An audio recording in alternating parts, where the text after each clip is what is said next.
coloca, né? Então, boa tarde a todos, bem-vindos ao nosso concerto de poesia, que nessa edição, né, vem trazendo aqui, teve a alegria, né, de contar com essa poeta pernambucana, que muito querida e excelente poeta, que é a Cida Pedrosa, né? Cida, muito obrigada por estar aqui conosco, por, né, ter arrumado um tempo nessa sua agenda danada, né?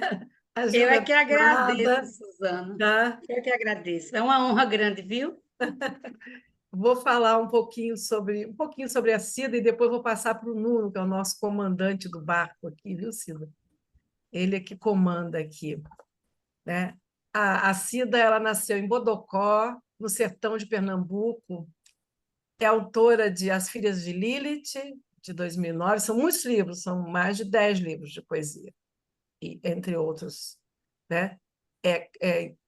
As Filhas de Lilith, em 2009, Claranã, em 2015, Solo para Vialejo, 2019, que foi o vencedor do Prêmio Jabuti, foi livro do ano também, né, nessa categoria, tudo ao mesmo tempo agora, né, Cida? Tá. Entre outros títulos, né? Formada em Direito, né, Cida foi eleita em 2020 vereadora em Recife, por Recife. É uma batalhadora pelos direitos das mulheres, né? A gente se vê e se identifica muito com a poesia da Cida, as mulheres, e a história do país, né? Principalmente a nossa história, a história que tem a ver com o Nordeste, né? Então, eu queria assim começar. Ia começar por um poema que abre As Filhas de Lilith. Eu vou ler o poema, passo depois a palavra para o Nuno.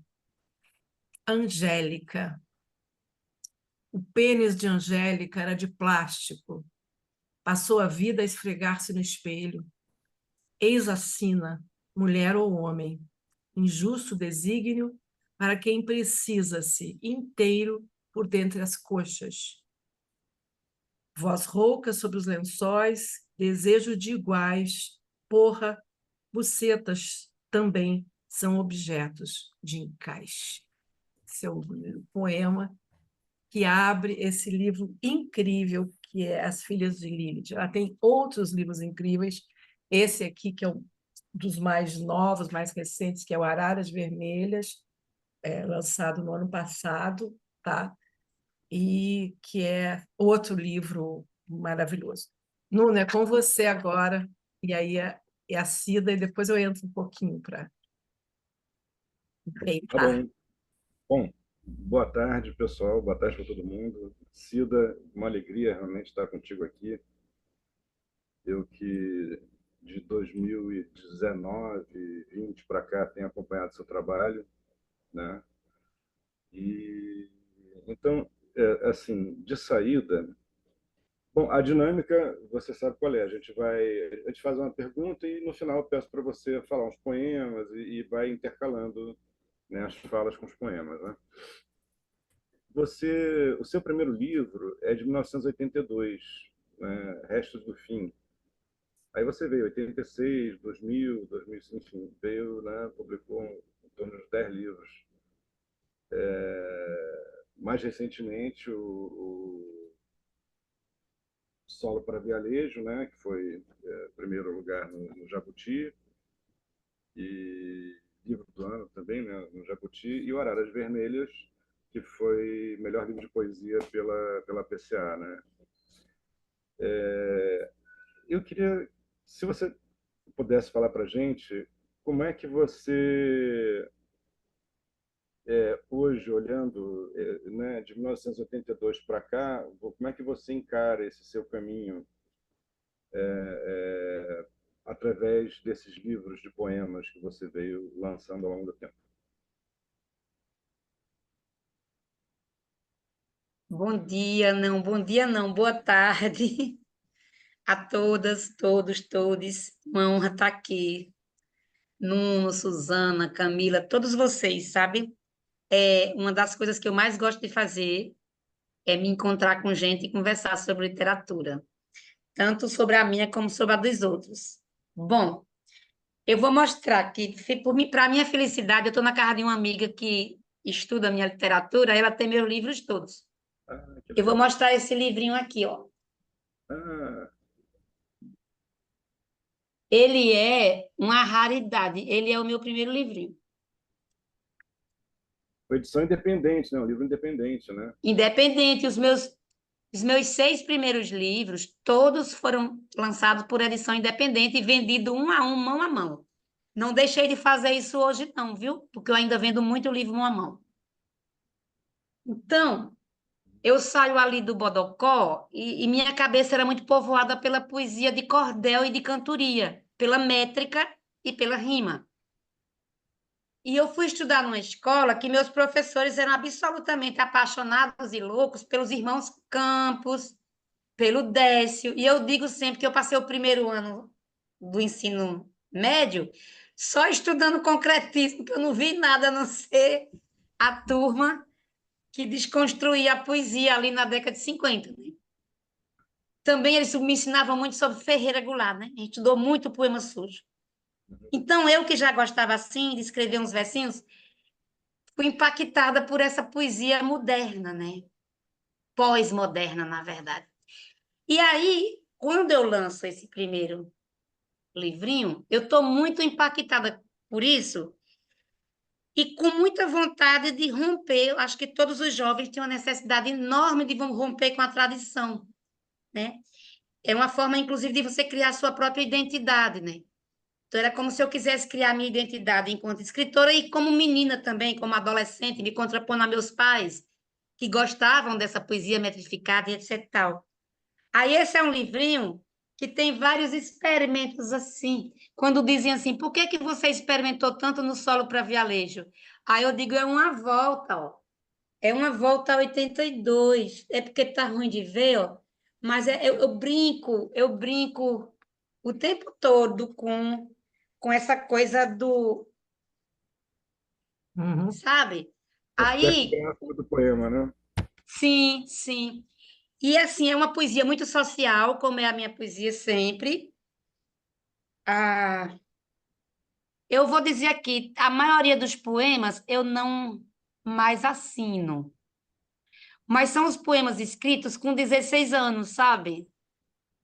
Eu tinha 18 quando eu lancei o livro. A maioria eu não assino. Só para eu fazer um link com o que tu colocou. Eu abri aqui em qualquer página e tem assim: por um gole de paixão, alguém se foi. Por um gole de paixão, por um gole de paixão, alguém se foi. Por um gole de paixão na vida.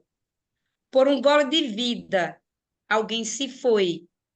Por um gole de vida na paixão. Aí eram essas coisas de brincar com a palavra, sabe? Eu não assino a, a maioria, sabe, destes poemas. Aí dá para assinar, isso aí dá para assinar. Tem umas coisas que eu gosto. Esse daqui, ó, eu gosto desse aqui. As sujas águas dos tanques refletem fatigados rostos de mulheres, enquanto nos seus ventres flores murchas choram de frio. Então, assim, tem uma pegada assim meio social. Então, o resto do fim, que é esse livro dos poemas dos 16, 17 anos, lançado ali com 18, é em linotipo, inclusive, a confecção do livrinho. Eu vendi 1.500 exemplares mão a mão, ele nunca foi reeditado, né? Então, quem tem uma raridade na mão. E aí, para poder fazer esse fecho, como é que eu fui parar nessa construção, nesse caminhar? Quando eu lancei o resto do fim, eu disse: eu quero ser poeta. Eu quero ser poeta, não é uma coisa de brinquedo. Porque muita gente escreve ali na adolescência, lança um livro e nunca mais lança nada. Se vai numa outra história. Mas eu fui cursar direito, mas, de verdade, tudo que eu fiz na vida era como eu sempre me sentia deslocada. Eu fazia bem, porque tudo que eu pego eu faço muito bem, mas eu sempre achava que o meu lugar é o lugar na poesia. o lugar que eu me sinto confortável, à vontade é na poesia. Então, até chegar ao Araras, que é esse livro novo, eu tenho 11 livros publicados, tem todo esse percorrer de caminhos. Quando eu lanço o meu segundo livro, que é o Cavaleiro da Epifania, eu bebo na métrica, Nuno. Aí eu já estou com 23 anos, e aí a minha tradição me traz, sabe? E eu bebo na métrica, tem setilhas, né? Redondilhas maior, essa coisa toda.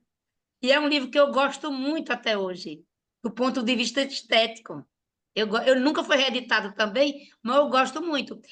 Quando eu chego no Araras, Tem um caso, só dialogando um pouco com isso, para não perder esse ponto, a gente é de uma geração em que a métrica era considerada uma coisa completamente ultrapassada e sem valor estético nenhum, assim, para o presente, né? Então, mas acontece que tem uma curva onde isso vem e se joga em cima da gente. Acho que é isso, né? Desculpe. realmente, você está corretíssimo. As pessoas que escreviam de metrificadas eram mal aceitas dentro das rodas de literatura, né? E aí eu digo para vocês que eu me tornei poeta completa quando eu escrevi o Claranã, que é um livro todo metrificado, porque eu sou disléxica e aí eu tive que enfrentar todas as minhas dificuldades mais complexas para metrificar correto. E você tem o martelo agalopado, que além de você fazer a rima perfeita e a métrica, ele tem você tem que construir sons dentro do próprio poema, com sílabas tônicas dentro do próprio verso. É dificílimo de fazer. É um xadrez dificílimo. Então, assim, depois que eu escrevi o Claranã, eu digo, agora eu estou pronta. Eu acho que o solo, o Arara, só foi possível. No Araras eu uso tudo, né? Eu uso métrica, eu uso poesia livre, eu uso tudo. Eu uso todos os experimentos que eu aprendi na poesia. Então, é isso. Tem um período aí, só para fechar, que eu fico 10 anos sem publicar, que é entre o Cavaleiro da Epifania e o Cancro. Eu fico 10 anos sem publicar. E isso foi um período de extrema dor na minha vida, porque eu estava advogando na zona da Cana de Pernambuco e eu era muito ameaçada de morte. Mataram meu companheiro, é, incendiaram a minha biblioteca. Quando incendiaram a minha biblioteca, eu perdi um livro, uns originais de um livro. Eu ficava o tempo inteiro tentando reescrever esse livro e não conseguia. Então, assim, tem 10 anos aí de limbo na minha poesia que foram complicadíssimos, que veio destravar em 96, 10 anos depois, sabe? Veio destravar quando eu parei meu filho Francisco em 94, aí eu fiz uns poemas, a maternidade destravou.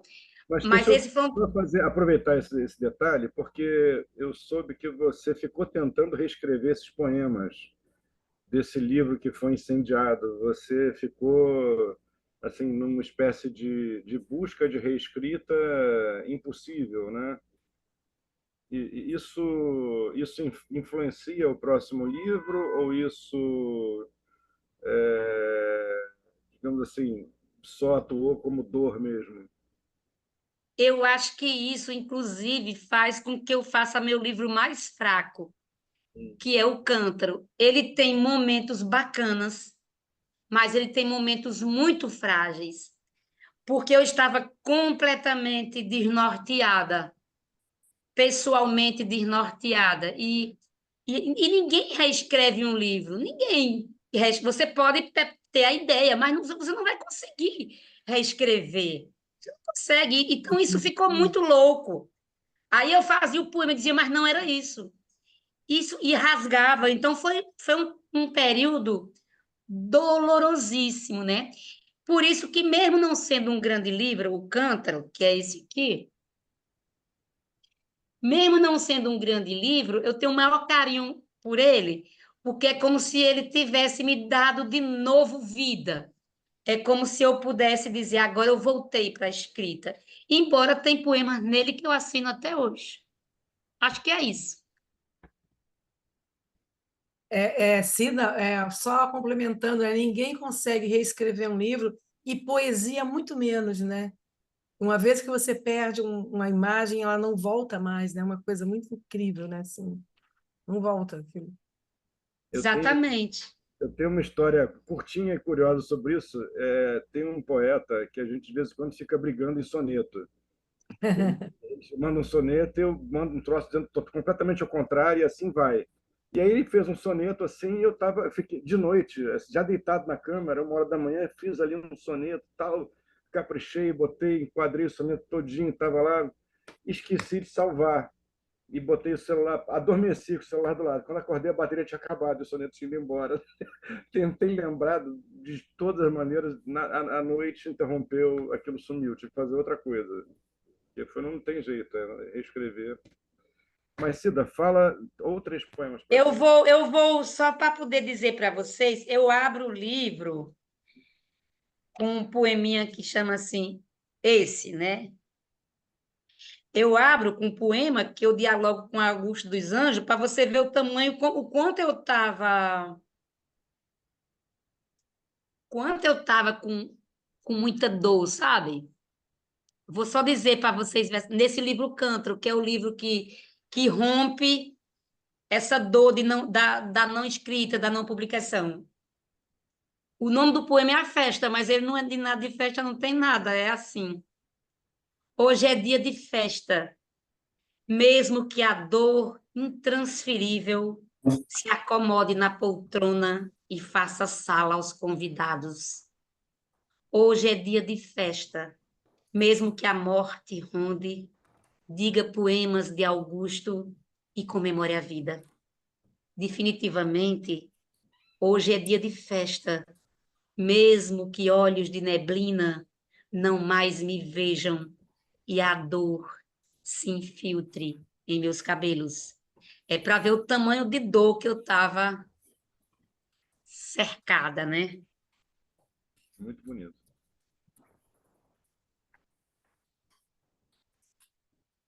Mas fale mais 2 poemas, Cida. A gente espera sempre que o Ou você, poeta. a gente pede para.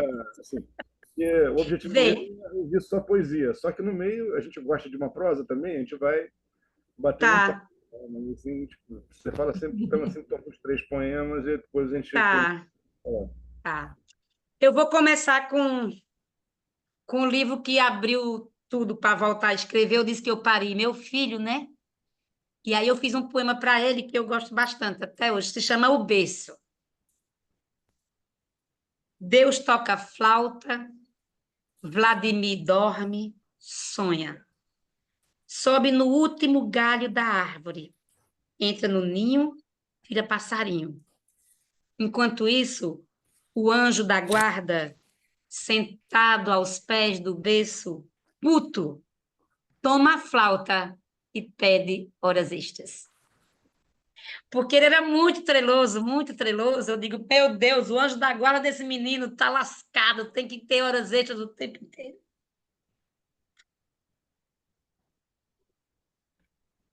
Ó, eu tô boa hoje, porque eu nunca leio esses poemas, viu, gente? Eu tô dividindo coisas do Arco da Velha com Ah, vocês. ótimo. Para Eu isso nunca mesmo. dividi essas coisas, viu? Nunca, nunca. Acho que é a primeira vez que eu falo essa historinha aqui toda. Cida, o concerto ele tem essa característica, o poeta passa um pouco em revista sua trajetória com seus poemas, entendeu? Esse é o lance desse concerto.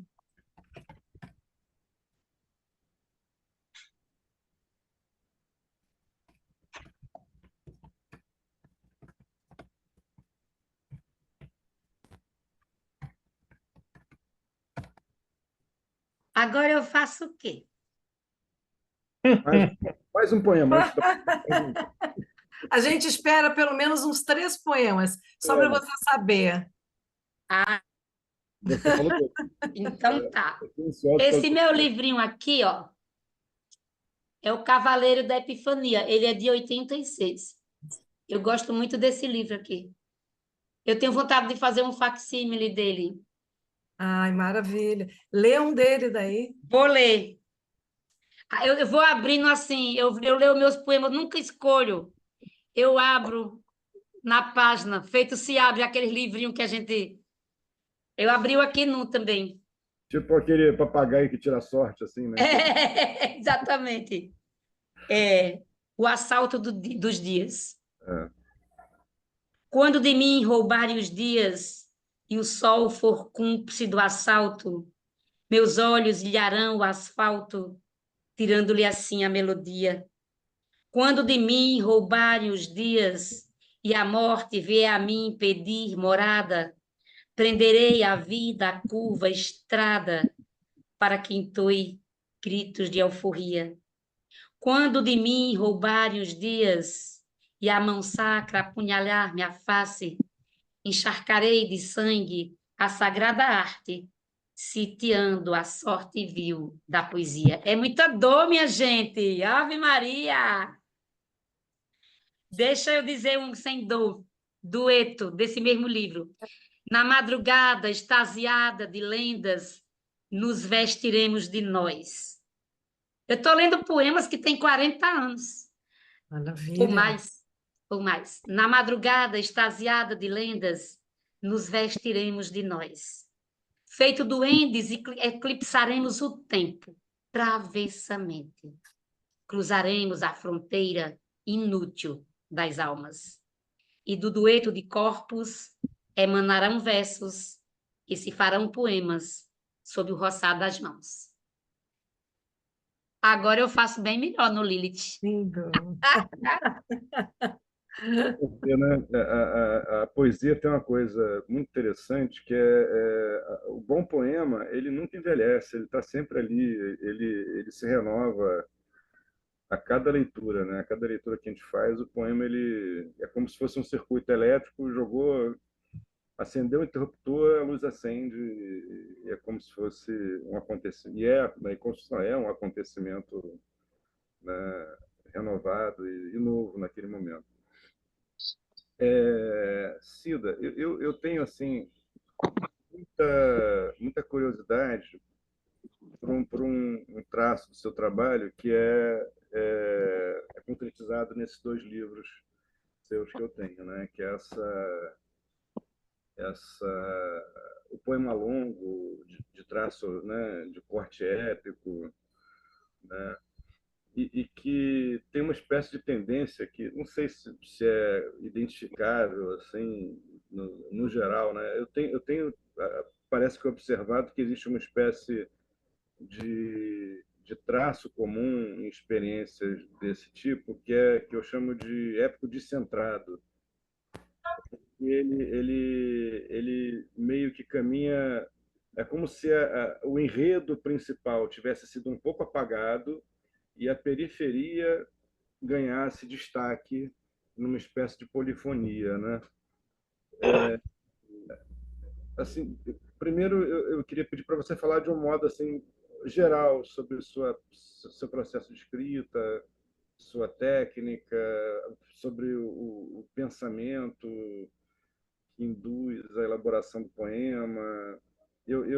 Assim, como eu busquei acompanhar o seu trabalho, também por interesse em relação a esses poemas, eu ouvi duas falas suas já há algum tempo, em que nas duas falas você dizia: eu escrevi 10 laudas de uma vez, nos dois poemas, tanto no solo quanto no Araras.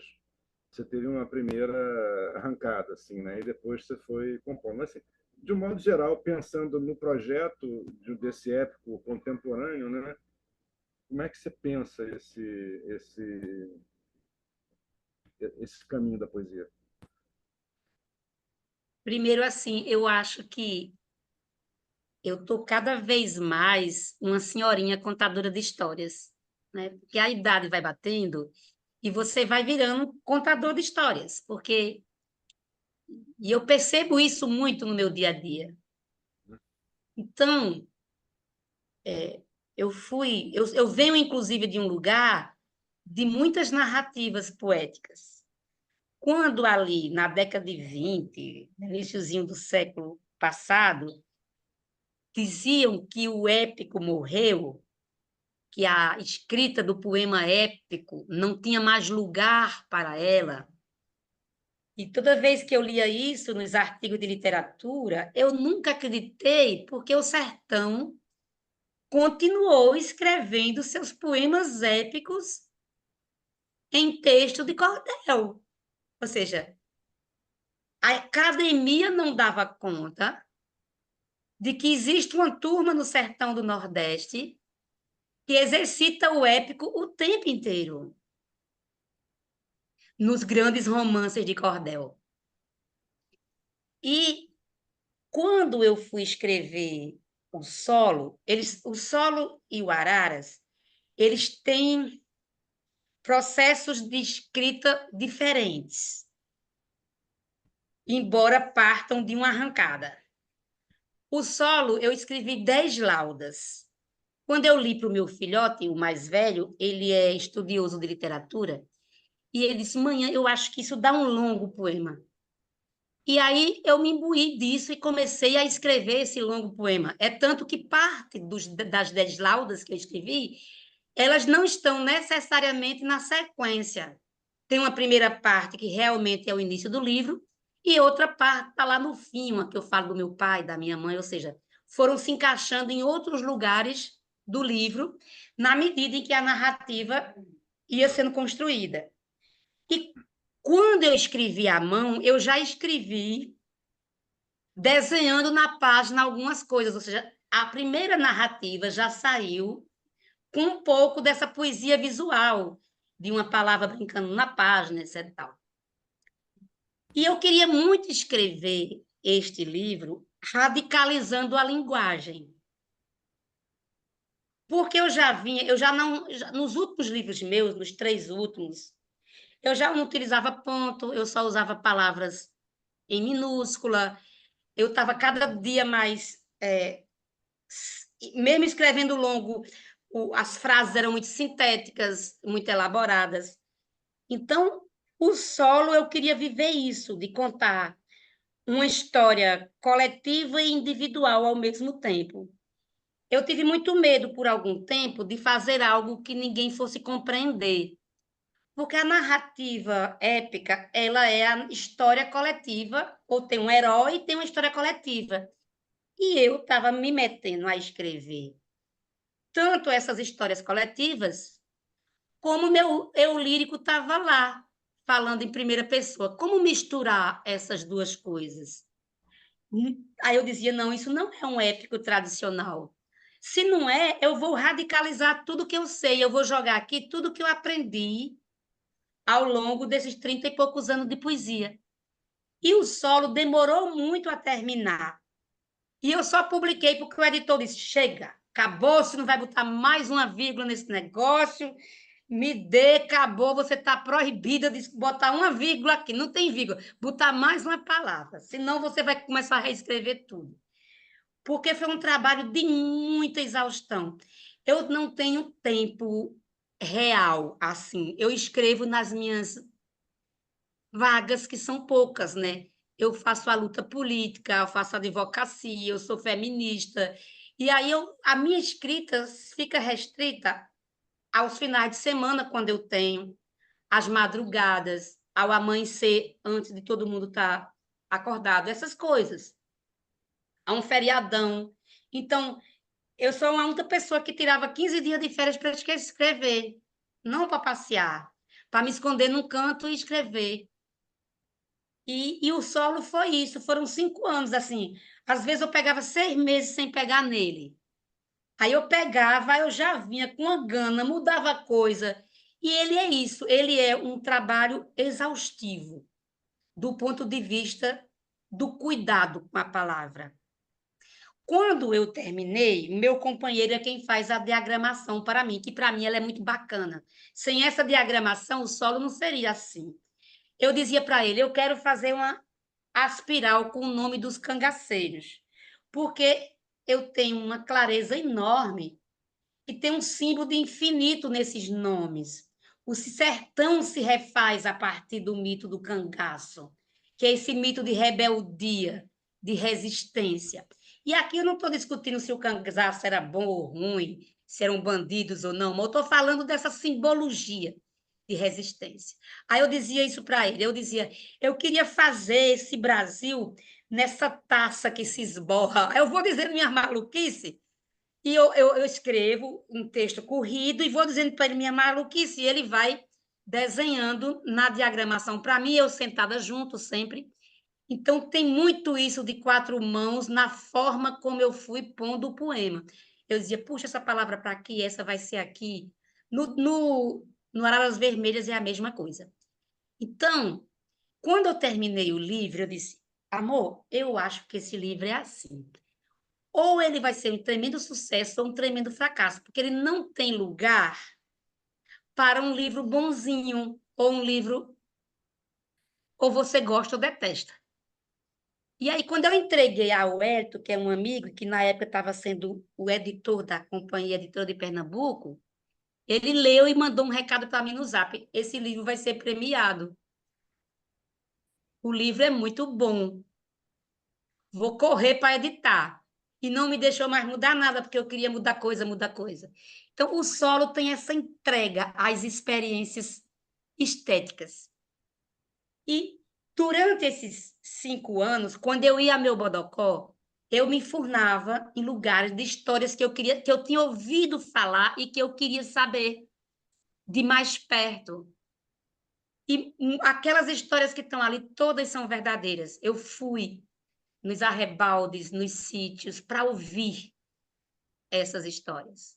Quando eu conto de um poeta que fazia para as pedras uma serenata na noite de lua cheia, é a mais pura verdade. A serenata que ele fazia era para as pedras. Isso é muito louco. Você saía, ele tocava bandolim, e ele saía tocando bandolim para as pedras. Então, eu fui ouvindo Talvez essas seja uma, histórias. que talvez seja uma permanência de certos traços ameríndios, né? Porque para a cultura ameríndia, as pedras elas têm uma vida, elas têm uma, né? São seres, né? Talvez seja um traço de permanência aí.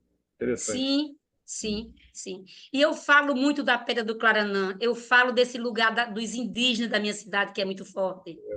Eu sou bisneta de indígena, então, assim, o livro faz essa busca por um lugar, é uma diáspora ao contrário, né?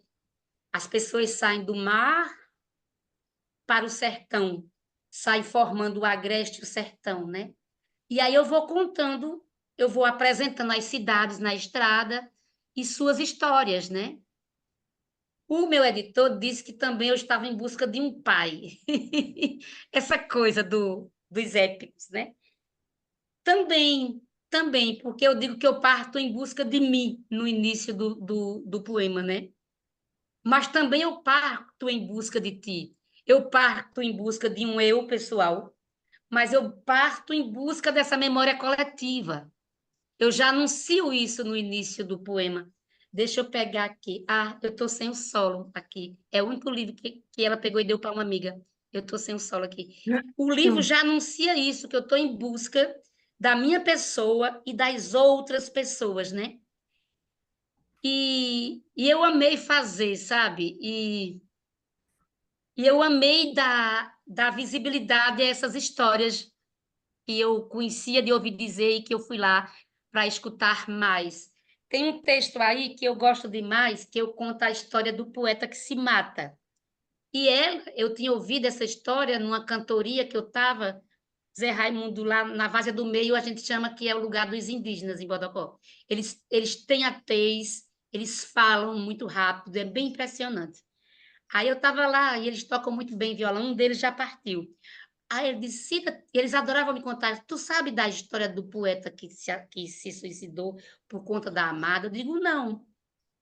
Eles me contaram que ele tinha muito jovem, apaixonou-se por uma menina de 15 anos, ele tinha 17. E ela morreu. E ele se enfurnou no lugar mais longe que podia da cidade e vivia do que plantava, não vinha nem na cidade. Se plantava feijão, comia feijão. E se plantava, e que escrevia versos. E que se suicidou depois com uma corda, abraçado numa mala de versos. Eu achei essa história Alguém Incrível. se matar abraçado numa mala cheia de versos, aí eu conto essa história, né? E vou contando essas histórias. E eu estou falando de história de homens negros e negras, de homens indígenas, de mulheres indígenas. Aí é isso, o livro é isso, e eu tenho um amor enorme por esse livro. E eu não tenho nem um pedacinho aqui dele para ler.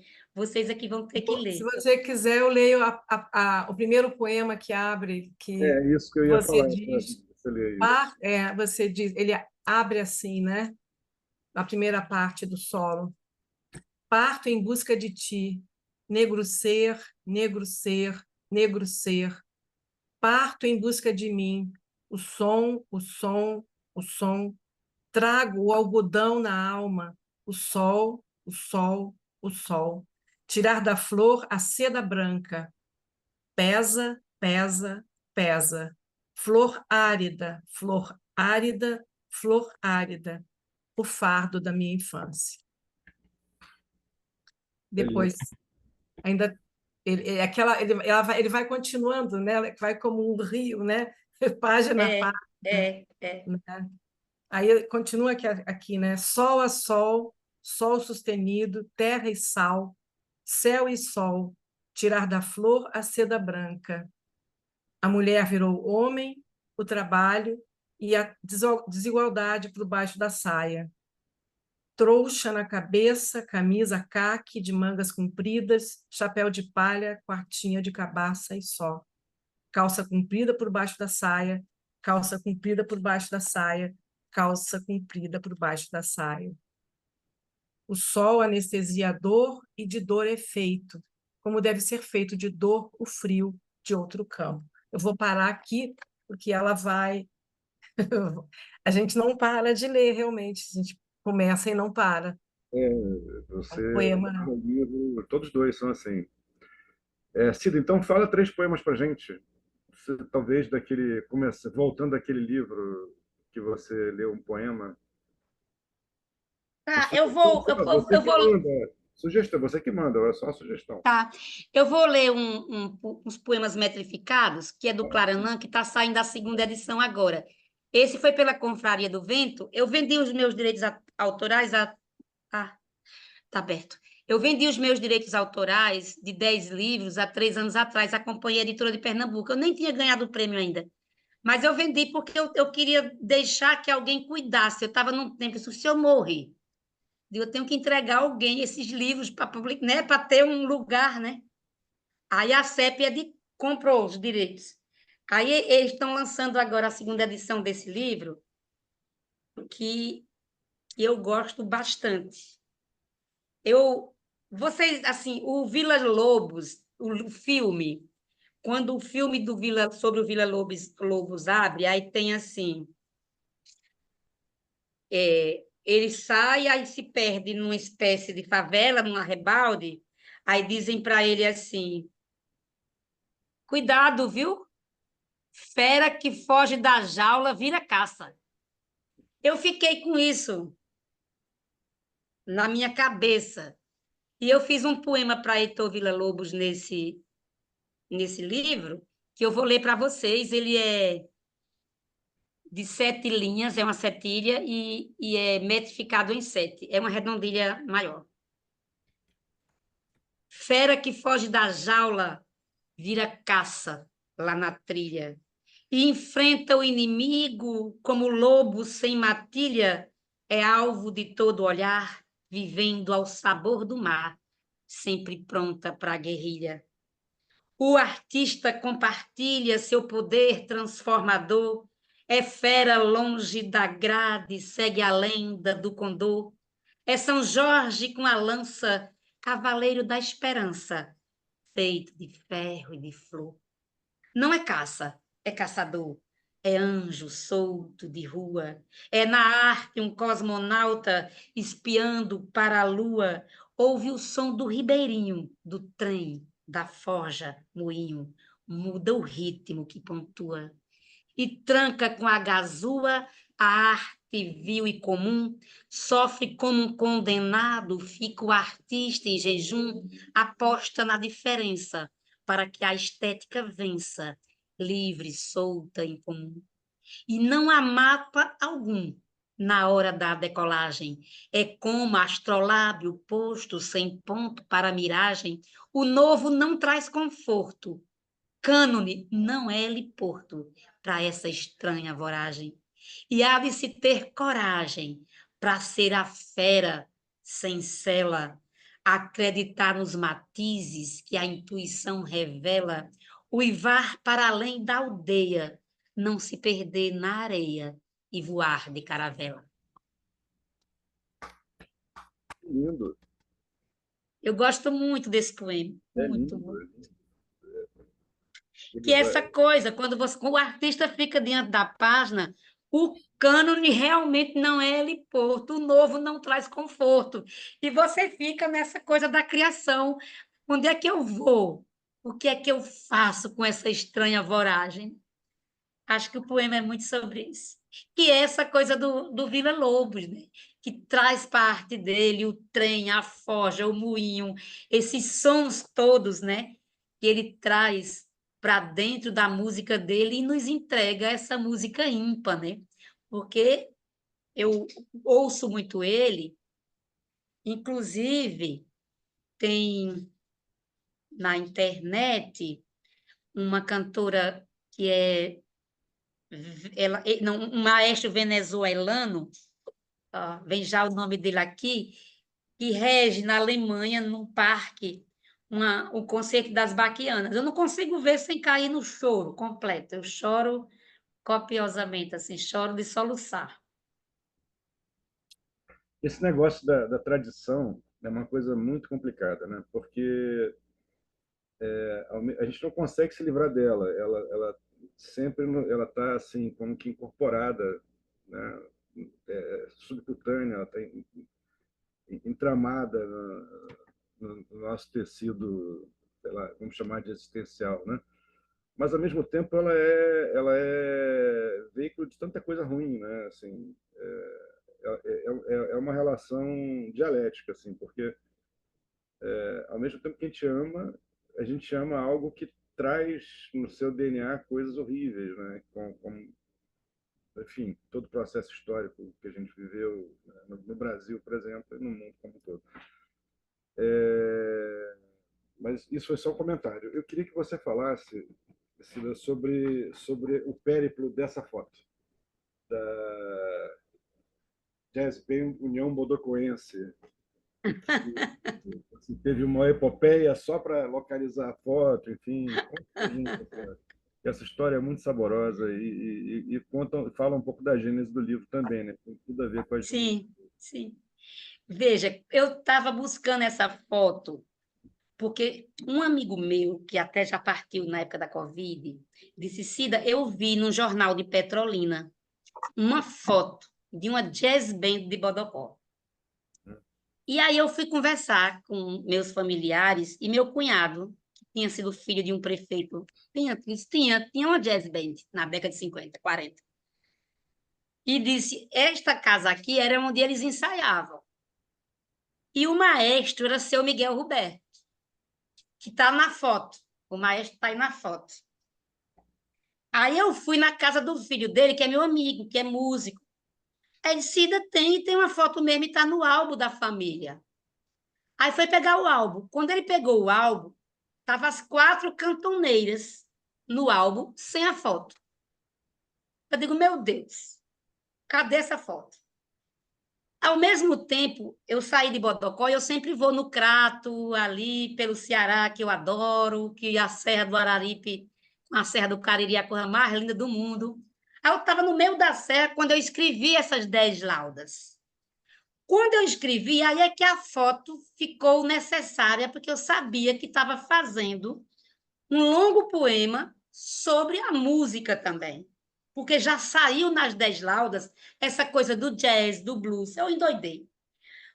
Eu acho que tem muita mágica nisso, porque eu procurava essa foto há muito tempo.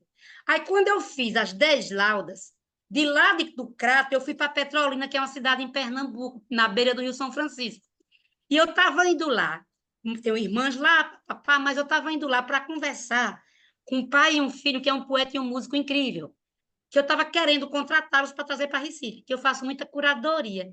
Quando eu fui na casa deles, aí eu disse, mas rapaz, Vigílio, eu tô louca atrás de uma foto, já faz uns 4 anos que eu busco.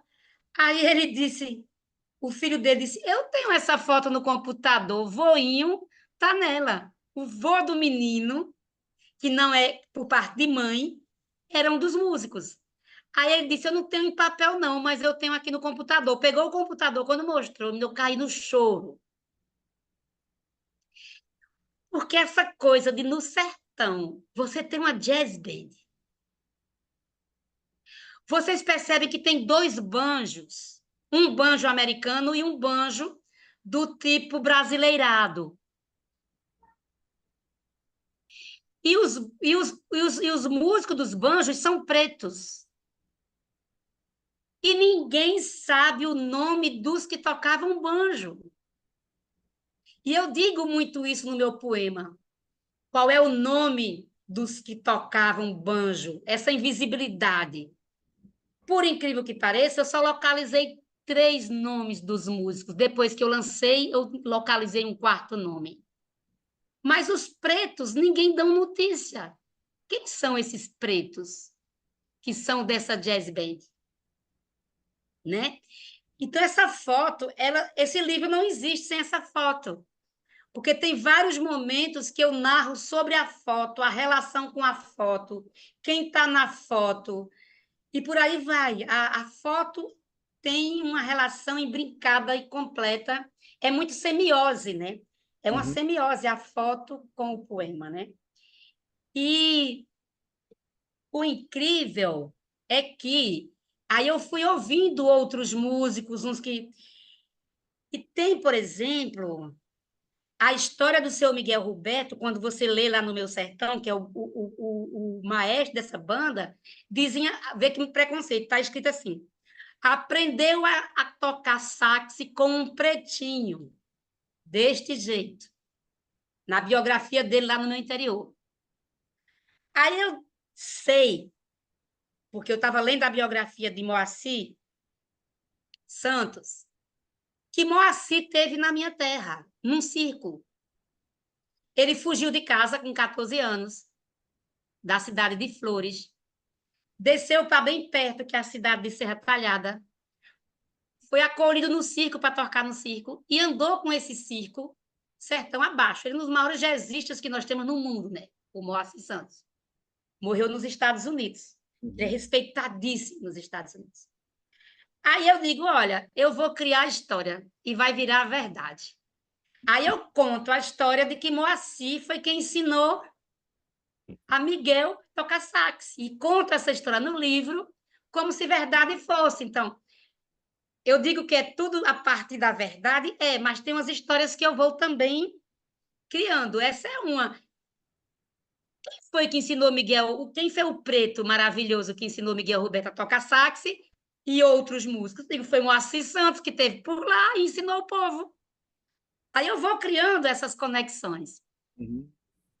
E o Moacir, eu conto um pouco essa história dele, porque ele era incrível. Ele era um negro que peitava os grilhões desde muito pequeno. Ele foi criado na Casa Grande, porque uma mulher branca criou ele. Então, assim, deu escolaridade, ele tinha pendor para a música, ele já saiu de Flores com 14 anos tocando 4 instrumentos. Moacir tocava mais de 10 instrumentos, era um grande regente, um grande arranjador, né? Ele chegou a ser da arranjador da Rádio Nacional, né? E a história dele é essa história todinha que vai e vem pelos cantos. E eu conto um pouco também essa história do Maci. E de outros músicos, e vou fazendo uma interseção dos músicos daqui e dos músicos de blues americanos, porque eu sou estadunidense, porque eu sou a louca do blues. Todo dia eu ouço blues, todo dia eu ouço blues, todo dia eu ouço jazz. Daí a sua poesia ter esse ritmo, né? ela é escrita, metrificada ou não, ela tem um ritmo que é próprio, né? Mas, Cida, então, Quando eu leio um verso meu, se não tiver ritmo, eu tiro. pois é. Eu tiro. Eu só faço. Ele só fica no poema se ele tiver som e ritmo. Eu não consigo apartar. Desde cedo. Mesmo quando eu estou fazendo uma poesia dura, livre, eu procuro coisas que deixem ela sonora. Por exemplo, né, aqui, né? Seco, sacro, só, som, só. Seco, sacro, só, som, só. Sertão. Seco, sacro, só, som, só. Sertão. Blue Note, Blue Note, Blue Note. Sol sustenido, sol sustenido, sol sustenido. Uma nota e meia para solo sem fim. Uma nota e meia onde os negros não aparecem. Uma nota onde os negros não aparecem. Uma nota sem negros. É isso. Então, fale mais 3 poemas para a gente, Cida, com ritmo. Com ritmo. Depois não esquece de falar alguns das filhas de Lilith. Tá, E tá. tem pedidos, já tem muitas perguntas, viu, Nuno, lá na nossa pergunta. Ah, tá. Nossa, Ó, eu vou dizer um poema daqui.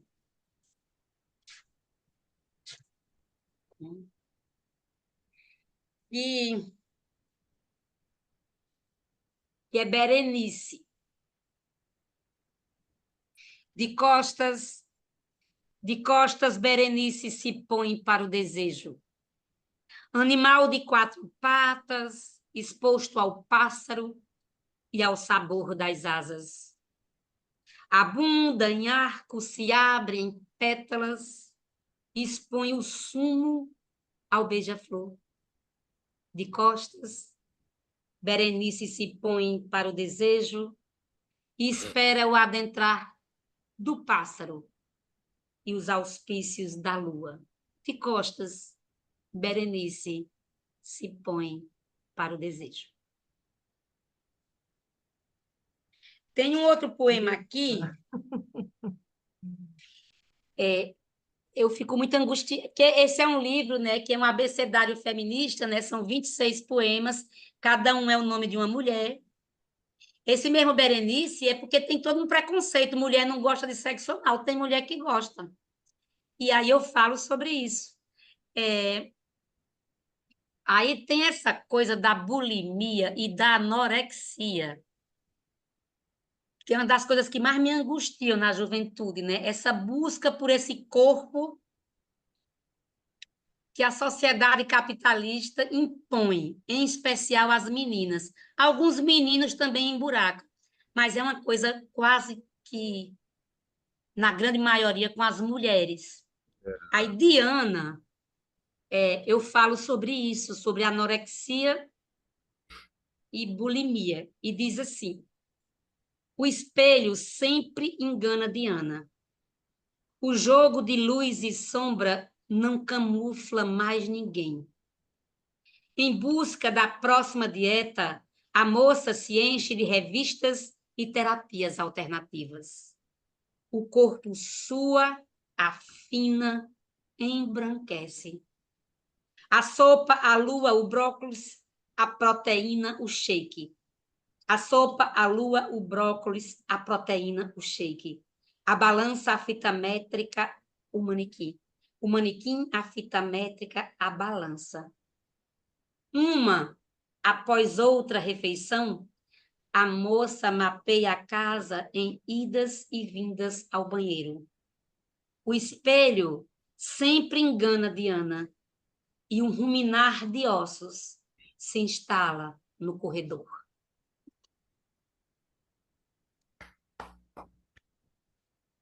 beleza. Mais uma? Mais uma.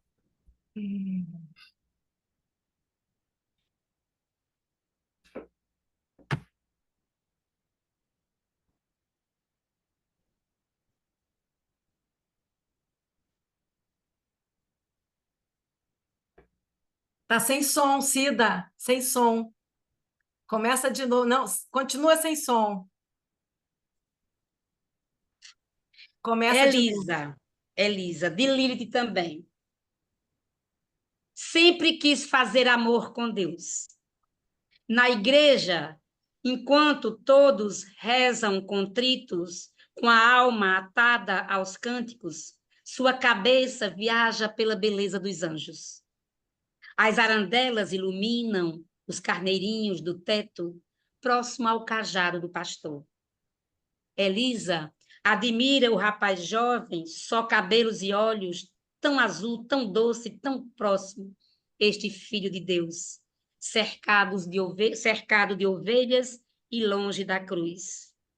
Quando todos se ajoelham, cabeça para o chão, pecado nas mãos e perdão na boca, Elisa, de olhos quase infantis, olha para o alto e se perde naquele teto povoado de ovelhas próximas ao cajado do pastor. Menino, tanta gente de igreja ficou arretado com esse poema. Meu Deus do céu. Faço ideia. Normal. Disseram que eu estava profanando, Vânia, as coisas de Deus. Vice, Lila, disseram que eu estava profanando. Eu queria falar um pouco sobre o Araras Vermelhas. Achei assim, fora o livro ser lindo, enfim, ser assim, o fato de você abordar ali esse episódio bastante extenso, né? Foram 4, 5 anos ali da experiência do Araguaia, que realmente é pouquíssimo falado e a gente fica construindo. E assim, eu leio muito sobre aquele, eu tenho muito interesse por isso também. Assim, eu leio muito sobre aquele e vejo muitos vídeos também sobre esse episódio que ele me desperta muita curiosidade. Foi uma experiência pioneiríssima, assim, e original, sobretudo, né? Daqueles jovens. E é bacana ver aqui, você fala do Oswaldão, da Dina, a Elza Monerá, enfim, e outros personagens aqui.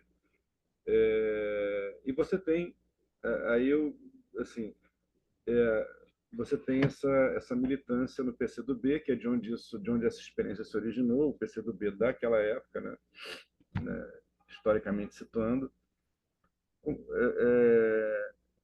Eu queria saber como é que foi o processo primeiro, esse motor, o motor primeiro do livro, né? Isso que moveu em você esse desejo de escrever esse poema longo e depois como é que foi esse processo, né? Que deve ter sido assim interessantíssimo de fazer. Veja, eu estava muito imbuída de escrever algo sobre os comunistas, porque o partido ia fazer 100 anos em 2022. E, assim, são muitas histórias e muitas histórias pouco contadas. Muitas histórias de revolucionários desconhecidos. A própria Coluna Prestes, eu acho que merecia uma visita com poema, está na minha cabeça agora. Porque, assim, é muita história bacana. Olha ele lindo aí. É muita história bacana, inclusive que a juventude vai se ler ali naquele tópico no curso, na aula de história, nada, né? E eu queria muito escrever algo. E também era o centenário da Semana de Arte Moderna. Aí eu queria escrever algo que falasse sobre alguma coisa dos comunistas com a estética da Semana de Arte Moderna. Eu queria fazer uma homenagem à Semana de Arte Moderna em estética e nessa busca de uma poesia brasileira, porque a Semana de Arte Moderna, acho que o objetivo primeiro era em busca de uma arte brasileira, né? Aí eu pensava, não, eu tenho que ter um conteúdo brasileiro, mas também com uma pegada estética brasileira, né? Como juntar isso? E o tempo passava e não saía, eu comecei um longo romance de cordel para Teresa Costa Rego, que é uma grande pintora nossa, mulher de um dos grandes revolucionários de 64, né? E era um encontro dela com Frida Kahlo no céu, porque elas têm, inclusive, uma pintura muito pungente, todas duas, muito individual, muito pessoal. E ela morreu, era minha amiga querida. É quem faz os desenhos de Lilith. Os desenhos de Lilith são dela. Mas aí não rolou. Depois eu vou retomar. Tem algumas estrofes prontas. E aí me veio a ideia. Ia ser em abril, os 50 anos da guerrilha. E é uma parte da história brasileira que eu estudei muito, principalmente ali, quando eu tinha 30 anos. Eu estudei muito. E aí eu estava tentando escrever e não conseguia, estava muito bloqueada. Eu fui para o sertão, não consegui, tirei férias, fui para o sertão que eu me abro inteiro em verso lá e não consegui. Quando eu voltei, eu tinha alugado uma casinha na beira da praia e era lua cheia, 5 dias, nada, só tomei vinho para caramba, não saiu um verso.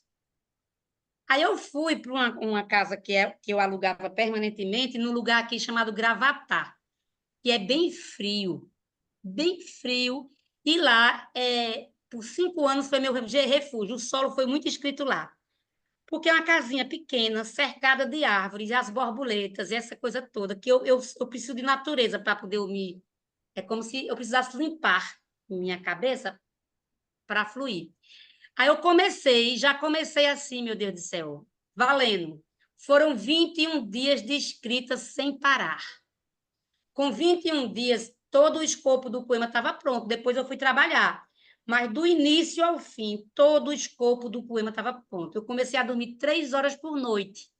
Eu trabalhava uma média assim de 13, 14, 15, 20 horas por dia, sem parar.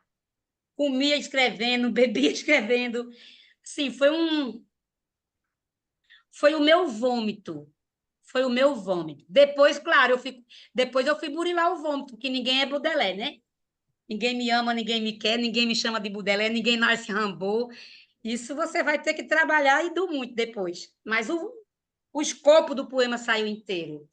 E eu tinha muito medo de ser panfletário, sabe? Porque eu queria entregar algo bom, algo decente, porque eu achava que a guerrilha, que é tão pouco falada, que tem tanto preconceito sobre essa guerrilha, porque até a esquerda tem preconceito contra ela, porque nós temos uma esquerda, às vezes, muito cristã, que quer negar que tem momentos que você precisa pegar em armas. Não tem outro jeito, tem momentos de cisão que é o único caminho às armas. Não tem, não tem, não tem.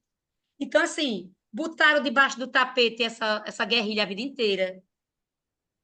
E quando eu terminei de escrever, gente, é como se eu tivesse com esses guerrilheiros todos ao meu redor. Não é fetiche de poeta, não.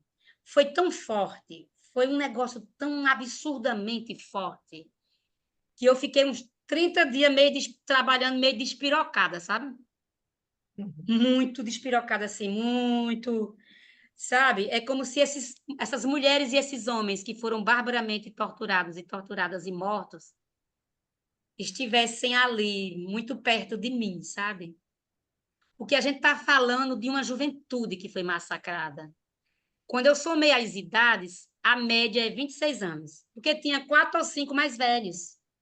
Mas quando você tinha menino de 23, menino de 24, de 25, menina de 24, quando você soma as idades, a média é de 26 anos de idade. A gente está falando das pessoas da idade do meu filho Vladimir, né? Porque essa guerrilha ela é tão cruel que ela não bastava torturar e matar, tinha que desaparecer, para ninguém poder nem achar um corpo, para ninguém poder velar um corpo, porque tinha que desaparecer as pessoas. Por isso que eles queimaram os corpos, né? Por isso que se busca esses corpos até hoje. E eu queria espraiar isso na página. Aí eu primeiro apresento a Amazônia. Vou já ler essa parte que eu gosto bastante. Apresento a Amazônia. Apresento o povo de lá. E apresento a chegada das araras vermelhas, que são os comunistas. Eu vou criando uma lógica. A Amazônia, o povo e a chegada deles. E aí eu me ancoro em dois grandes revolucionários, né? O Oswaldão e a Dina, que até hoje são lembradíssimos lá. Os camponeses falam e acham assim, alguns acham que eles não morreram, que eles viraram borboleta, que viraram pasto. Não Tem muita sei, lenda sobre esses só dois. para não perder esse gancho, Cida, só para te perguntar um negócio. Eu descobri essa semana que passou, por acaso, um filme do Oswaldão lá na antiga Tchecoslováquia. Você já viu esse filme? Já tem Ah, imagens mas incríveis é dele. maravilhoso. Tem imagens maravilhosas dele, porque ele foi estudar lá. É, isso. É tanto que ele era um homem muito culto. É. Era um homem muito culto, sabia 3 línguas, sabe? Ele veio como engenheiro de mineração, né? Ele formou-se em Um engenharia de carisma. mineração. Percebe-se ali que ele tinha um carisma mesmo, alguma coisa que muito peculiar dele, né? Que emanava dele assim beleza, bondade, né? Sim. Era algo bom dele, né? O que os camponeses dizem dele é exatamente isso, que era um homem boníssimo, É. que arregaçava as mangas e ia plantar junto. Fazia os plantios coletivos com camponeses, né? E a Dina virou uma exímia parteira.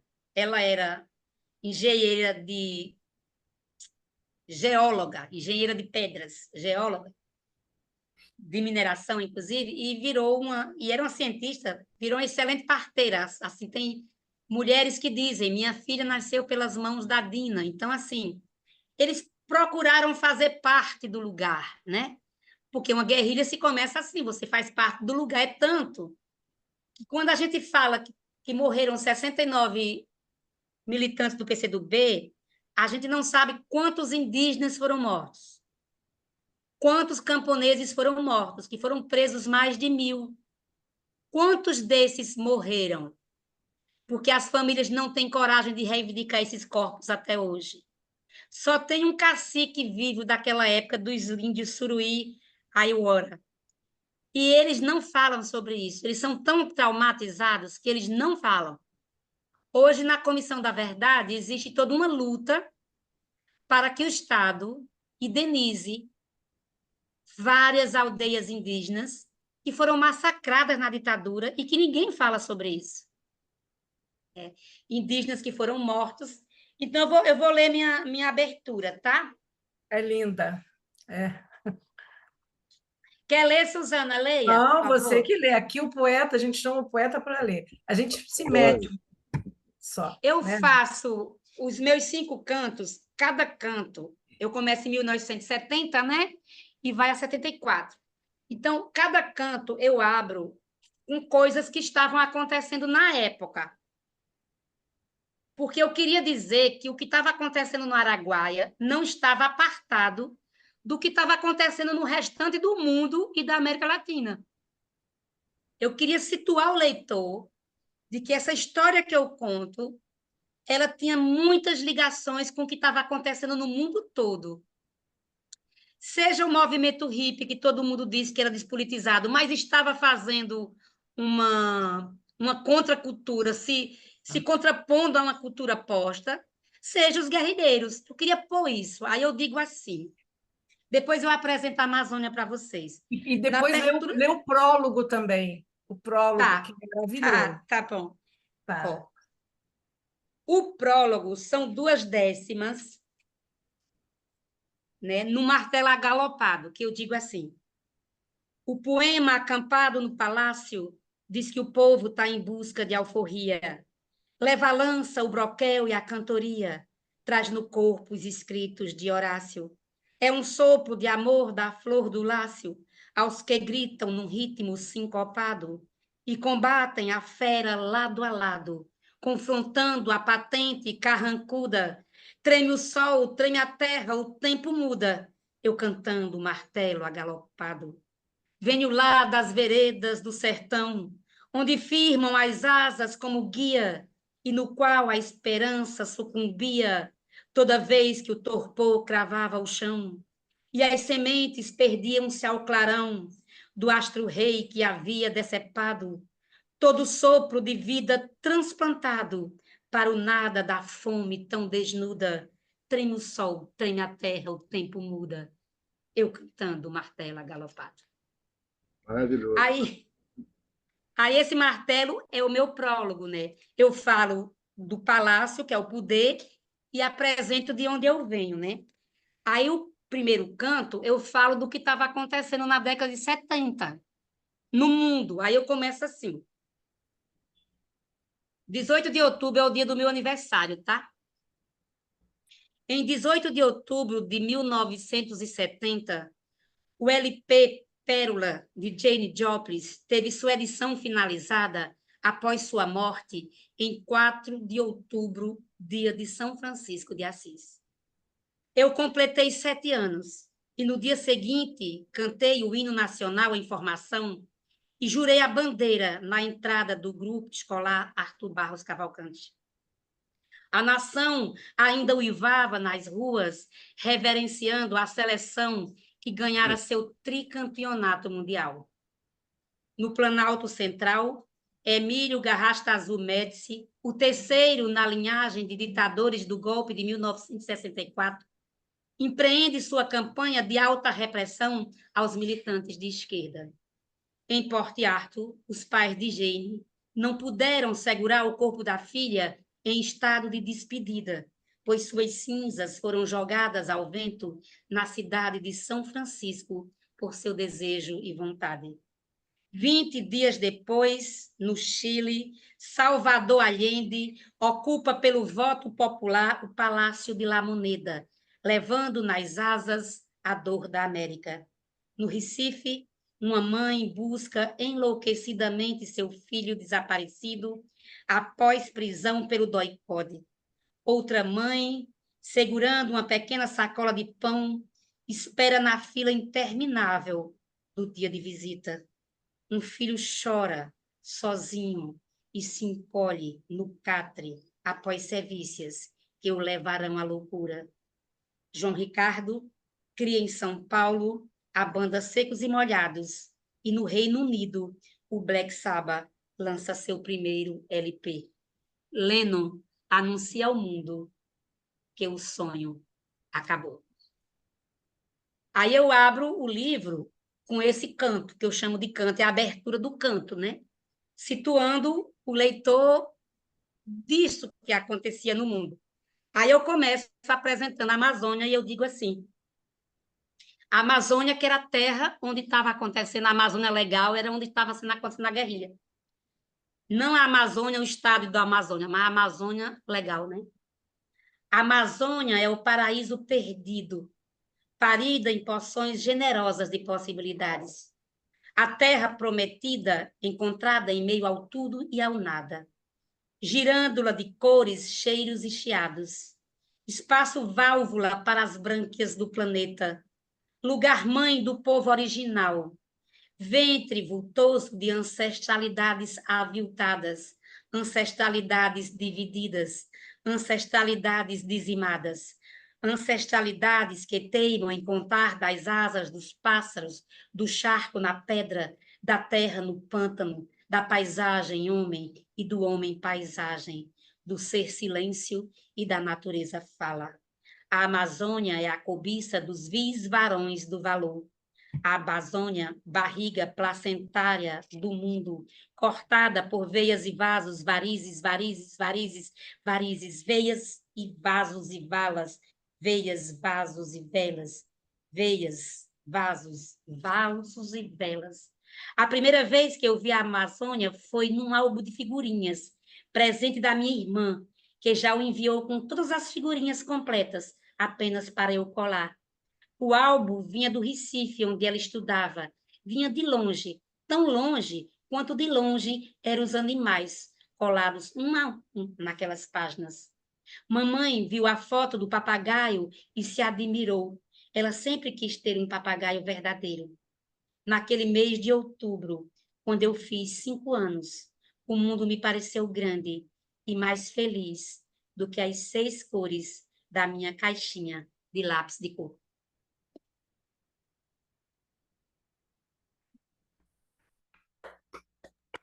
É lindo, é lindo. Beleza, Cida? Eu recomendo demais, gente. Araras Vermelhas é de uma beleza Belíssimo. impressionante. Cida, a gente tem aqui o bate-papo aqui hoje está bombando, assim, o pessoal está todo mundo conversando aqui, comentando, despejando impressões e perguntas, né? Eu estou aqui com uma, duas, três, quatro, cinco, são na verdade 6 perguntas, né? Porque então eu vou começar. A Amanda Vital, uma poeta sensacional também, quero te mandar o livro dela para você ler Eu quero receber livros. e do Felipe, vou te mandar o livro dela, do Felipe, de algumas pessoas aqui, vou separar para pegar Eu teu. também troco livros. Eu quero o seu primeiro livro, aquele, o Esgotado. Vamos lá. Então, a Amanda Vital ela fez uma pergunta e depois mudou. Eu vou ler as 2 formas da pergunta, depois ela ampliou. Na primeira forma, queria saber quais autores a Cida gosta de ler e que a inspiram. Você pergunta e depois falou: não quero mudar minha pergunta. Para escrever bonito desse jeito, tem que ter muita escuta. Além dos livros preferidos, queria saber o que pega a Cida para sentar para escrever. Porque imagino que é tanta coisa, música, conversa, tudo. Então, essas são as questões da Eu Amanda. vou lá. Eu tenho paixões, assim, eu leio muita poesia, mas leio muito prosa também. No passado, quando eu lia prosa, eu me inspirava mais do que lendo poesia. Mas hoje em dia, quando eu estou travada, eu leio um poeta sempre, que é Ferreira Goulart. Ele me destrava. Ferreira Goulart tem a capacidade de me destravar. Eu estou travada, aí eu tenho a obra completa na minha cabeceira. Todo dia eu leio um poema dele. Eu leio muito poesia, tanto poesia brasileira como poesia de outros poetas de outros países, e leio muito poesia contemporânea, viu? Eu leio muitos autores que estão publicando agora. Eu recebo os livros e leio. Eu sou uma leitora voraz de poesia. Mas, como eu disse, quando eu estou travada, eu leio Ferreira Goulart, porque ele tem a capacidade de abrir clarões na minha cabeça. O meu poema preferido é o Poema Sujo. De todos os poemas que eu li na vida, o meu poema preferido é o Poema Sujo. É impressionante. O sujo é impressionante. Maravilhoso. Maravilhoso. Eu li ele com 14 anos de idade, nunca mais larguei assim. Ele é meu poema. E toda vez que eu leio, gente, eu encontro coisas novas. É absolutamente impressionante o quanto aquele poema me impacta. Porque ele começa com 380 volts. Aí você, bom, o cara não vai conseguir manter, mas ele vai com 380 volts Até ali o até o final. final, né? Não, Assim, é impressionante como quase com alta potência, né? ele te mantém preso do primeiro verso ao último.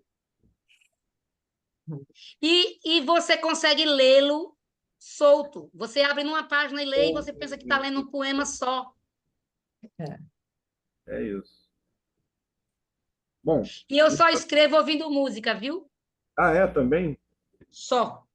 Você falou de blues, né? Que você gosta Eu muito. ouço blues, jazz e rock para escrever. Sempre. Inclusive rock de metaleiro, que eu gosto também do Black Sabbath. Eu amo Led Zeppelin, eu amo esse povo. Led Zeppelin é muito bom. Led Zeppelin Porque Led Zeppelin é meio blues, né? Os caras, eles É pegaram sim. blues assim e É. reprocessaram, né? Eles bebem profundamente no blues. Eles não Eles são, têm a capacidade de me fazer chorar, e as letras são lindas. não são negros por acaso, assim, por algum desvio, eles têm Porque um... nasceram na Inglaterra, Por senão. isso, mas o espírito tem um DNA ali que... Bom, a Lila, então, fez a Lila Maia, também vou te mandar o livro da Lila, que é uma poeta excepcional, que mora aqui. Nós raptamos ela, morava no Nordeste, nós raptamos e fixamos ela aqui no Rio. Ela dizem, conheci tua poesia numa Bienal. Depois que te ouvi falar, fiquei dizendo para mim, viu, Lila, como se escreve um poema? O que não pode faltar na escrita de um poema? E queria ouvir, aí ela pede um poema, se você tiver ele aí, um poema chamado Fotografia de Guerra. Não sei se é fácil Eu para... tenho, Lila. Eu tenho, e é um dos meus poemas favoritos, Lila. É dolorosíssimo ver. Para mim, o que não pode faltar no poema, Lila, é ritmo. Mas vê, no meu poema, eu leio pessoas que não põem ritmo. Mas, assim, o ritmo de Mayakovsky me comove profundamente. O ritmo de Cabral, que a vida inteira disse que não tinha música na poesia dele, o que é uma mentira desgraçada. Ele tem o mesmo ritmo interno que o Mayakovsky traz. Na verdade, eu acho que os dois escrevem muito parecido. Eu perdi. Você Cabral falou quem? Cabral é mentiroso. Cabral é um mente. mentiroso, é um Eu mentiroso. também. Ele tem vídeos dele que ele fala umas barbaridades, é tudo mentira, ele está encenando. Diz que não gosta de soneto, fala uns negócios assim que. E algumas pessoas caem, né? Assim, Não, Cai. é só ler um poema dele, Ele você já mentia sabe. deslavadamente sobre a poesia dele. isso, não dá, tem que ler o Cabral, não dá para ouvir ele falar, que ele só fala tudo errado. Exatamente. Vou dizer para a Lila, o Fotografia de Guerra. Ó, ele era tanto ritmo. Tem coisa mais ritmada do que o poema O Galo? Aquilo é demais. É. Fotografia de Guerra. O menino de camisa vermelha e sapatinhos marrons, estirado na areia do mar gélido da Turquia, migrou para a palavra e se afogou no meu poema. O menino de moletom rosa-choque, desenhado com delicadas e surradas borboletas, tapando os olhos da boneca esfarrapada, impedindo a visão do tapete de mortos no chão da Síria, impregnou de medo a palavra e se escondeu no meu poema. As crianças sem cabelo, de pupilas esbugalhadas e nuas, estendendo as mãos sem cor para os visitantes da Somália, me deram a mais difícil aula de anatomia e ofertaram a palavra fome para o meu poema. Beleza. O triste é a gente ver isso tudinho agora na Palestina. Exatamente. Aí. A história se repete de maneira brutal, muitas vezes. Bom, a Mônica, que está escondendo um monte de poema e não quer lançar um segundo livro, estamos pressionando para isso. Ela diz assim: Cida, você já reparou na mão dos músicos negros de blues? Ela diz assim: estou fugindo do assunto e falando de anatomia. Que mãos lindas, que unhas compridas e bem desenhadas. É um comentário que ela faz, né?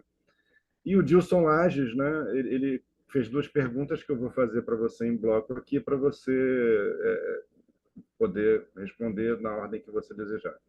Assim, o local, o regional, o circunstancial e o ato de narrar são condição para a expressão poética de Cida Pedrosa?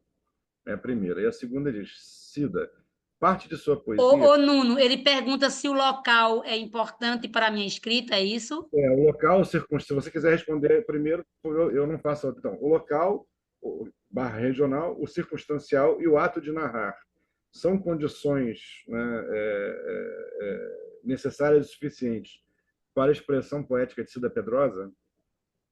Bom, eu falo muito sobre a minha aldeia, que é o que eu conheço, né? Com mais intimidade. Não significa que eu não escreva sobre assuntos de outros lugares. Mas tem uma coisa, que é, eu tenho tentado desmistificar essa questão do regional, porque nós temos, infelizmente, no Brasil, uma coisa de dizer que o que se escreve do Nordeste é regional. E eu sempre faço uma pergunta que é: por que se eu fizer um poema sobre a Avenida Paulista, isso é universal? E por que quando eu falo sobre o Bodocó não é? A partir de que parâmetro isso é universal ou é regional? A partir de que periferia eu falo? de centralidade, eu falo. Então, assim, para uma pessoa que mora na periferia do Recife, a centralidade do mundo é sua periferia. E isso não é regional. Isso é sua centralidade do mundo. É dali que ela vê, sente e constrói as coisas. Então, quando eu falo de Bodocó e de Recife, de suas ruas e seus becos, são os lugares mais conhecidos. Mas quando eu falo, por exemplo, dessa dor do sol, da seca do sertão, eu tenho certeza que uma pessoa que viva outro tipo de aridez, que não seja exatamente da seca, mas que está numa situação de guerra em tal canto ou aquilo outro, se sente muito próximo de mim. Verdade. Quando eu falo de uma dor, dessa fotografia de guerra que eu fiz, falando sobre 3 momentos específicos no mundo, qualquer pessoa que lê no mundo vai se tocar, inclusive quem lê lá no interior, que estiver passando por uma situação de angústia e de fome. Então, eu me sinto muito à vontade hoje de deitar minha poesia em meus olhos sobre esse conhecido, que é o conhecido que pode ser universalíssimo. Porque eu deito o meu olhar a partir dele, mas os grandes sentimentos do mundo, eles são universais, né? A dor, a saudade, a tristeza, a angústia, a solidão, né? A fé, a falta de fé, a não esperança. Esses grandes sentimentos, eles perpassam todas e todos nós de alguma maneira. E nos versos, seja que verso for e de onde for, eles perpassam. Então, assim, eu quero muito, eu estou fazendo um poema longo para 2026, porque é uma empreitada maior do que as que eu já peguei na vida. Não vou dar brecha agora, não, mas assim, eu estou com uma empreitada que eu tenho muito medo de não dar conta. Mas, de novo, parte da minha terra.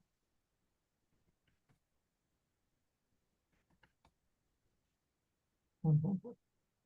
Já estamos curiosos. Você só contou parte do spoiler, queremos o resto do spoiler. Puxa vida.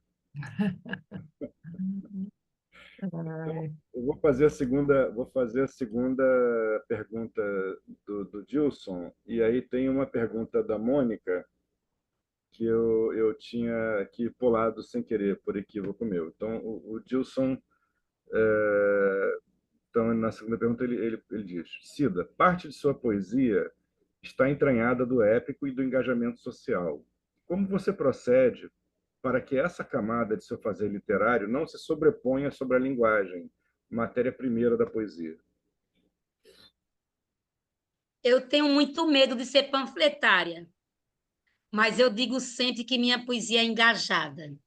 Engajada no sentido de se engajar à realidade.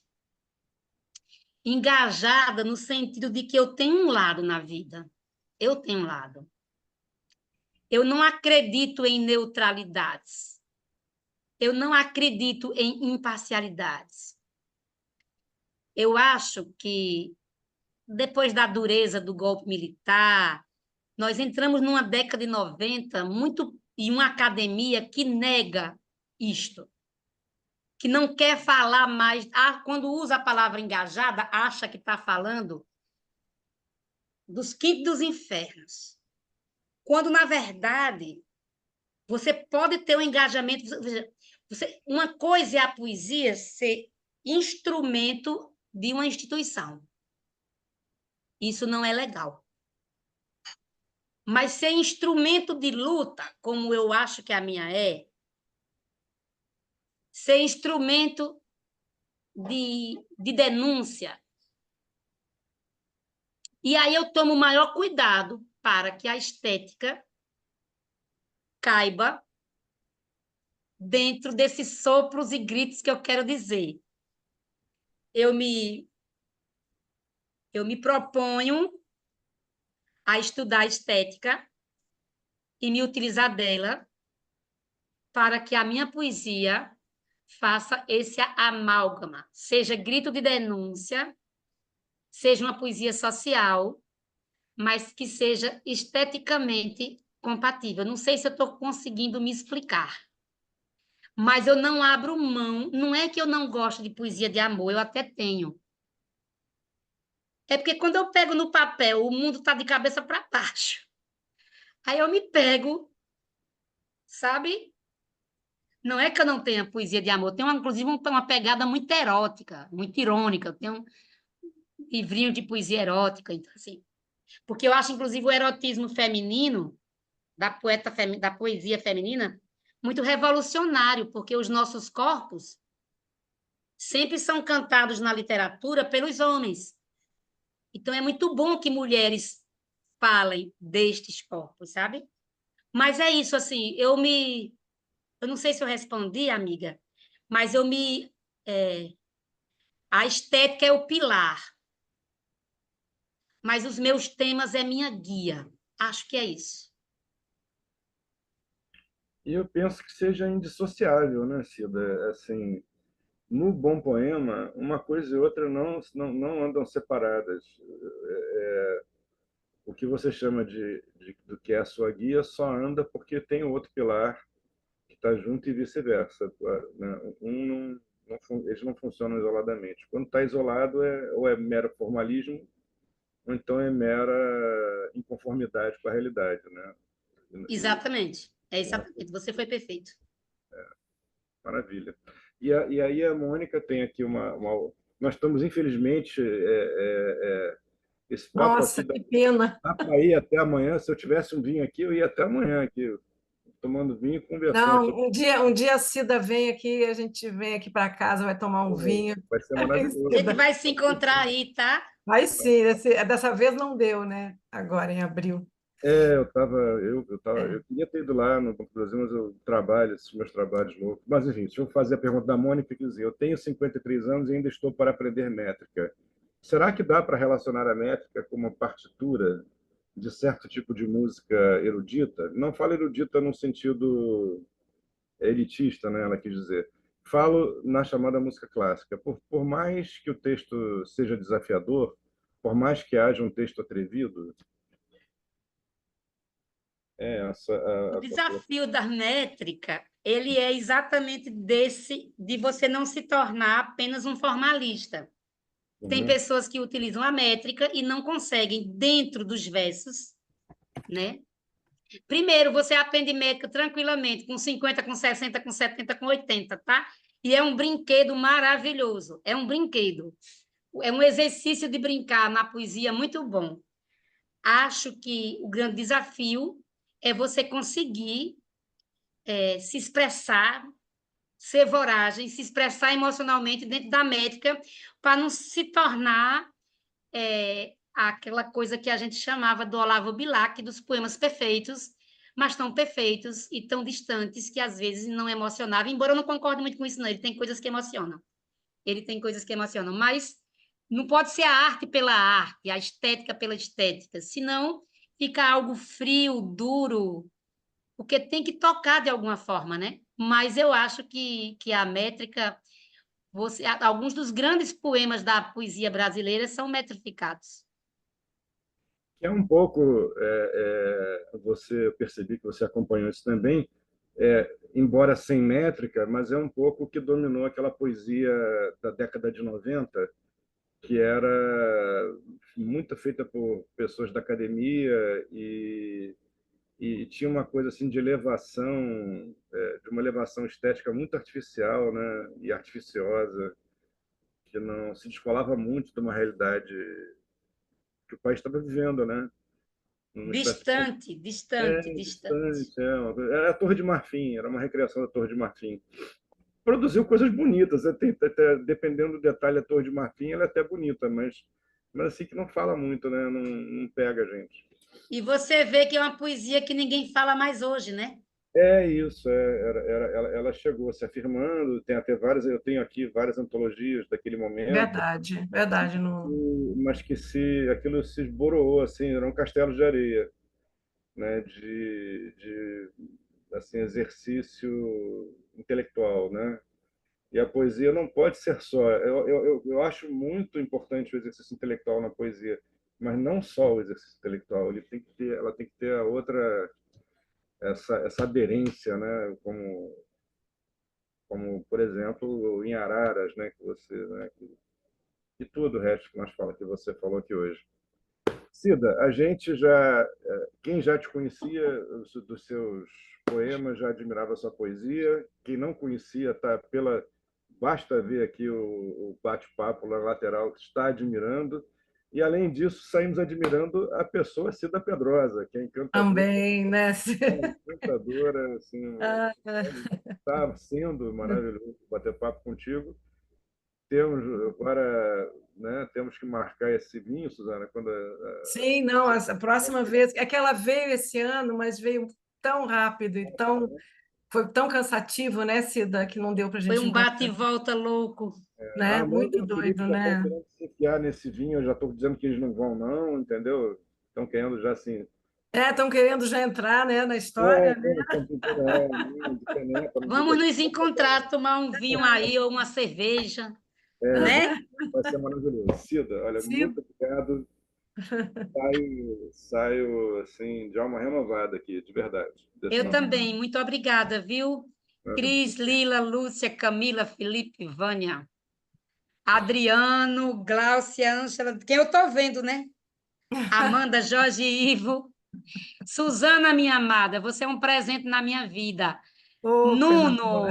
Nuno, ganhei você hoje também de presente, ganhei todos vocês de presente. Beijo. Depois me manda seu endereço, que eu quero mandar os livros para você. Mando sim, E mando O sim. meu e eu Suzana, alguns passa outros. meu telefone para eles, passo, Suzana, sim, passo, pode deixar. tá? Tudo Também será quero mandar entregue. outro livro para você, tá bom?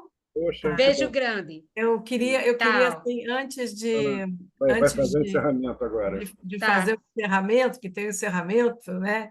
Glorioso, tá? Cida, eu queria, quer dizer, encerrar, né? Agradecendo a presença de todos, né? Aqui, a sua, né? Também, principalmente, né? E encerrar com um poema seu, um trecho de um poema que é da parte final do Canção para Vialejo. Pena que você está sem o livro aí, que eu queria que você lesse. Mas eu vou ler para você e aí você depois escolhe um. Olha só. Depois de um dia colhendo algodão sob o sol de agosto, papai cantava shotes para mim e me fazia ver o mundo para além de seus olhos azuis. Mamãe cantava novenas intermináveis, preparava o chá de manjericão e acalantava nossas dores com ungüentos mágicos aprendidos com uma desconhecida bisavó índia. Negro amor, negro amor, negro amor. Me encontro e te encontro, me encontro e te encontro, me encontro e te encontro no som, para encontrar com Deus na esquina e o diabo na encruzilhada. Negro ser, negro ser, negro ser. Te encontro, me encontro, te encontro, me encontro, te encontro. No vialejo azul que ganhei do meu pai quando menina e nunca aprendi a tocar. Na canção azul, na flor azul, no anjo azul, na borboleta azul, na flor árida e azul. Me encontro e te encontro. No ser, ser tão assim, sertão e só. O Oh, Recife é lindo. beleza! Que maravilha, Cida. O Quer Recife dizer é mais lindo. um? Quer dizer mais um para nós a gente fechar com Eu a tua voz? vou dizer um poeminha bem pequenininho. Esse livro eu escrevi na pandemia. É um livro de haikais. Haikais formais. 5 sílabas poéticas, 575. 575. 575. 575. Aí eu vou dizer aqui, eu estava assim no apartamento, né? E tinha um pôr do sol, né? Aí essa coisa do pôr do sol com a grade, né? Aí eu escrevi assim. E eu fiz dele minha guia durante a pandemia inteira. E foi um livro escrito com Bob Marley, porque eu saía com Bob Marley e escrevia os haikais, junto com ele. Bob Marley Bob é a Marley é grande meu ausência hoje. cachorro. Bob Maravilha. Marley é a grande ausência hoje. Eu estava querendo conhecer o Hoje, Bob registro Marley. que ele devia estar aqui, o meu cachorro. É. Neste pôr do sol, enclausurado e triste, a vida diz sim. É isso, a vida diz sim, gente, sempre. Mesmo quando está dizendo não, porrada para todo lado, a vida diz sim. É verdade. Vamos embora. Que Queria, maravilha. queria anunciar que o nosso próximo concerto vai ser, né, no dia. Meu Deus, eu marquei aqui, agora me enrolei toda. Dia 29, né? 29 às 15 horas, né? 29 às 15 horas, e vai trazer também uma poeta, né, Nuno? Uma poeta de Pernambuco, né? Muito conhecida também, que é a Maria Lourdes Hortas, de Lourdes Hortas, tá? Maravilhoso, Eu maravilhoso. espero que Eu você quero esteja assistir. aqui, tá? Eu te aviso, querida, tá? Porque, né, é uma maravilha, né? Então nós estamos Maria, ela é aguardando, maravilhosa. tá? Então é imperdível também. E essa conversa com a Cida ainda vai continuar em algum momento, porque foi pouco, tá? Vamos fazer o Cida Embora. Pedrosa 2. Beijo. Tem Cida que ser um Pedrosa Cida 2. Pedrosa 2, tá? Beijo Beijo, meus amores. para todo mundo, beijo grande. Obrigado. Foi muito Beijo grande. Beijo. beijo grande. Tchau. Tchau.